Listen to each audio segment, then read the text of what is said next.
Bed bugs are one of the more difficult things to get rid of, and they are becoming more and more common, as you may imagine. And so bed bugs are, in terms of killing them naturally, you'd be amazed. There are many different ways to kill them naturally. They're not a very hardy insect. The trickiest thing is actually just finding them. So on the market, you'll have all of these products that are with different essential oil bases and all of these things that can kill bed bugs. But all you really need is a flashlight, a vacuum, and some isopropyl alcohol, which you can get at the drugstore. With the isopropyl alcohol, you want something that's about 80% or stronger, which again is easy to find.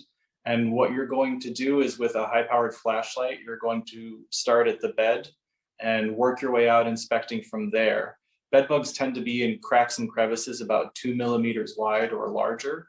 And so just carefully inspecting as you go, starting with the bed sheets, under the mattress, into the bed frame, and then slowly radiating your way out as you work your way in the home. And then as you find bed bugs, you're just going to vacuum them up, and that's it. You might want to spray the area down with rubbing alcohol. And when you've done your full search and vacuuming, you'll then use the isopropyl to sanitize the vacuum chamber, dump it out into the toilet, into the sink, what have you.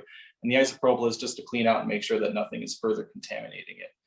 As long as you've discovered that you have a bed bug issue early enough and it's relatively isolated and low in intensity, it's definitely something that anyone can take care of in a pretty natural way without having to involve heavy chemicals or even necessarily professionals.